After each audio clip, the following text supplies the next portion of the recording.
Hello बच्चों, आज हम क्लास सेकंड हिंदी की पुस्तक सारंगी में से पाठ 18 शेर और चूहे की दोस्ती कहानी करेंगे। शेर मतवाली चाल से चला जा रहा था।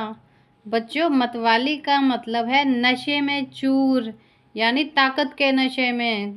शेर को ताकत का नशा होता है ना, क्योंकि वो तो जंगल का राजा होता है, वो किसी से नहीं डरता। तो ये देखो, ये शेर अपनी मतवाली चाल में चला जा रहा था। अचानक उसे एक हल्की सी चीख सुनाई दी। एक चूहे की पूंछ उसके पंजे के नीचे आ गई थी। तो बच्चों, जब शेर चल रहा था तो उसे क्या सुनाई दी? एक किसी की चीख सुनाई दी। तो जब उसने नीचे देखा तो उसके पंजे के नीचे कौन था? चूहे की पूंछ थी, जिसकी वजह से चूहा चिल्ला रहा था। शेर ने अपना पैर हटाया, चूहा फुदक कर झाड़ियों में चला गया। एक दिन शिकारी ने शिकार पकड़ने के लिए जाल बिछाया। तो बच्चों, शेर ने क्या किया? अपना पैर हटा लिया और चूहा उछलकर, फुदक कर का मतलब है उछलना, चूहा उछलकर झाड़ियों में चला गया। और एक दिन कौन आया हुआ था जंगल में? शिकारी आया हुआ था। शिकारी कौन होते हैं? जानवरों को पकड़ने वाले। वो किस शिकार करने आया हुआ था और उसने वहाँ जंगल में क्या बिछाया हुआ था? जाल। ये देखो, जिसमें शेर फंसा हुआ है ना, इसको जाल कहते हैं। तो शिकारी ने शिकार पकड़ने के लिए जाल बिछाया हुआ था। उस जाल में शेर फंस गया। वह जोर जोर से दहाड़ने लगा। तो बच्चों, शिकारी ने जो शिकार पकड़ने के लिए जाल बिछाया था, उसमें कौन फंस गया? उसमें शेर फंस गया। और फिर वो जब फंस गया तो वो क्या करने लगा? जोर जोर से दहाड़ने लगा। जंगल में रहने वाले हाथी, भालू, हिरण, खरगोश, लोमड़ी, बंदर और अजगर समेत सभी पशु पक्षियों ने दहाड़ सुनी, पर कोई भी शेर की सहायता को नहीं आया। तो बच्चों, जंगल में रहने वाले सभी जानवरों ने और पक्षियों ने शेर के दहाड़ की आवाज़ सुनी, मगर कोई भी शेर की सहायता यानी मदद, कोई भी शेर की मदद करने नहीं आया। हाँ, चूहा ज़रूर भागा भागा वहाँ आया। कौन आया वहाँ पर? चूहा आया, जिसकी पूंछ शेर के पंजे के नीचे फंस गई थी और शेर ने उसे छोड़ दिया था। तो बच्चों, वही चूहा वहाँ भागा भागा आया। वे अपने पैने दांतों से जल्दी जल्दी जाल कुतरने लगा। कुतरने का मतलब है काटने लगा। कुछ ही पल में सारा जाल कट गया और शेर आज़ाद हो गया। पैने का मतलब है बच्चों तीखे। तो चूहा अपने तीखे दांतों से जल्दी जल्दी जाल काटने लगा और थोड़ी ही देर में जाल कट गया और शेर आज़ाद हो गया। आज़ाद होने का मतलब है बच्चों छूट जाना या स्वतंत्र होना, ठीक है। तो शेर जाल से आज़ाद हो गया और वहाँ से भाग गया। तो बच्चों, इस कहानी के लेखक का नाम है जगदीश जोशी। बातचीत के लिए, क्या आप एक दूसरे की सहायता करते हैं? कैसे? तो बच्चों, क्या आप भी अपने दोस्तों की सहायता करते हैं? हम लिखेंगे, हाँ, हम एक दूसरे की सहायता करते हैं। जब मेरा दोस्त स्कूल में अपनी पेंसिल लाना भूल जाता है तो मैं उसे अपनी पेंसिल देकर उसकी सहायता करता हूँ, ठीक है। आप कुछ भी लिख सकते हैं और आप जैसे किसी अपने दोस्त की सहायता करते हैं वो लिख सकते हैं। शेर के दांत भी तो पैने होते हैं, तो फिर उसने खुद ही जाल क्यों नहीं कुतर डाला? शेर अपने पैने दांतों से शिकार कर सकता है, पर जाल नहीं कुतर सकता, क्योंकि उसके दांत अलग प्रकार के होते हैं, ठीक है बच्चों। ये देखो, शेर के साइड वाले दांत पैने हैं और जो चूहा होता है उसके आगे के 2 दांत पैने होते हैं, जिससे वो फटाफट से कोई भी चीज़ कुतर सकता है। शब्दों का खेल। याद कीजिए कि कहानी में किसने क्या किया और नीचे दिए गए वाक्यों को पूरा कीजिए।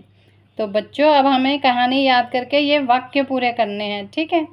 मतवाली चाल से चला जा रहा था। कौन चला जा रहा था? शेर। डैश ने अपना पैर हटाया। किसने अपना पैर हटाया था? शेर ने। डैश ने शिकार पकड़ने के लिए जाल बिछाया था। किसने जाल बिछाया था? शिकारी ने। डैश भागा भागा वहाँ आया। कौन आया था भागा भागा? चूहा। चूहा भागा भागा वहाँ आया। इस कहानी से हमने जाना कि चूहा अपने मित्र शेर को बचाने के लिए जाल को उतर सकता है। बताइए कि दिए गए जानवर अपने मित्रों के लिए क्या क्या कर सकते हैं। तो बच्चों, चूहे ने अपने मित्र शेर को बचाने के लिए क्या किया? जाल को उतर दिया। अब हमें नीचे जो जानवर दिए हैं इनका बताना है कि ये अपने मित्र को बचाने के लिए क्या क्या कर सकते हैं। चूहा जाल को उतर सकता है। बिल्ली पंजा मार सकती है अपने मित्र को बचाने के लिए, किसी को भी पंजा मार सकती है।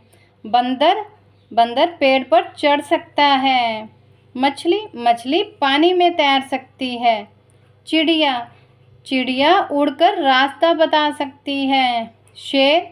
शेर दहाड़ कर डरा सकता है। ठीक है बच्चों, आपके सबसे अच्छे मित्र का नाम क्या है? आप उसके साथ क्या क्या करते हैं? तो बच्चों, यहाँ पर आपने अपने मित्र का नाम लिखना है और उसके साथ क्या क्या करते हैं। आप उसके साथ खेलते हैं, उसके साथ अपना स्कूल का काम करते हैं, ठीक है, वो लिख सकते हैं। मैंने लिखा है, मेरी मित्र का नाम मीरा है। मैं उसके साथ खेलती हूँ, गृह कार्य करती हूँ और बाहर घूमने जाती हूँ। मित्र शब्द में त्र आया है। नीचे कुछ शब्द दिए गए हैं जिनमें त्र आया है। उन शब्दों को छांटकर नीचे लिखिए। तो बच्चों, मित्र शब्द में त्र शब्द आया ना, वैसे ही नीचे कुछ शब्द दिए गए हैं जिनमें त्र आया है, हमें उन्हें छांटकर चित्र के पास लिखना है। ठीक है, सबसे पहले ये क्या है? ये है पत्र। तो यहाँ पे हम लिखेंगे पत्र। और ये देखो, ये क्या है? ये एक बर्तन है, तो इसको हम बोलते हैं पात्र। यहाँ पर लिखेंगे पात्र। और ये तीसरे नंबर पर है त्रिशूल। ठीक है, उसके बाद ये ट्रायंगल है, इसको बोलते हैं त्रिकोण। और उसके बाद क्या है? ये बहुत सारे कपड़े हैं ना, तो कपड़ों को हिंदी में बोलते हैं वस्त्र। ठीक है, यहाँ पर हम लिखेंगे वस्त्र। पहेली, बिना पंख ही उड़ जाती, बांध गले में डोर, खींचो तो ऊपर चढ़ जाती, रहे हाथ में छोर। पंख नहीं होते उसके, फिर भी वो उड़ती है और उसके गले में डोर बंधी होती है, और अगर उसको खींचो तो वो और ऊपर चढ़ जाती है, यानी और ऊपर उड़ जाती है। और हमारे हाथ में क्या रहता है? छोर, यानी उसका अंतिम सिरा। तो उसको क्या बोलते हैं? उसको बोलते हैं बच्चों पतंग, जो बिना पंख के उड़ती है। एक थाल मोती से भरा, सिर के ऊपर औंधा धरा, जैसे जैसे थाल फिरे, मोती उससे एक ना गिरे। बच्चों, एक थाल मोतियों से भरा हुआ है और हमारे सिर पर उल्टा रखा हुआ है। औंधा मतलब उल्टा। और जैसे जैसे थाल घूमता है मगर मोती उससे एक भी नहीं गिरता। तो बताओ क्या है?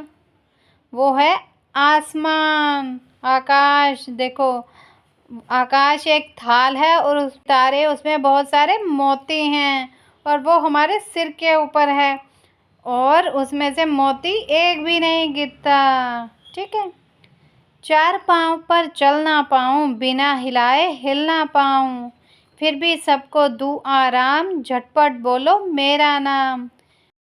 तो बच्चों, चार पाँव हैं फिर भी वो चल नहीं पाती, और जब तक हम हिलाएं ना तब तक हिलती भी नहीं है, मगर सबको आराम देती है। तो बताओ क्या है? वो है चारपाई। मिलकर पढ़िए। राजू और मीना दोनों मित्र हैं और साथ में बस से विद्यालय जाते हैं। एक दिन बस से विद्यालय जाते समय एक बड़ा लड़का उन दोनों को चिढ़ाने लगा। वह दोनों डर गए और रोने लगे। उन्हें असुरक्षित लगा। तो बच्चों, राजू और मीना दोनों मित्र हैं और वो विद्यालय यानी स्कूल बस से जाते हैं। और एक दिन बस में एक बड़ा सा लड़का उनको चिढ़ा रहा था, और जिसकी वजह से वो दोनों डर गए और रोने भी लगे और उन्हें क्या असुरक्षित लगा। तो असुरक्षित क्या होता है?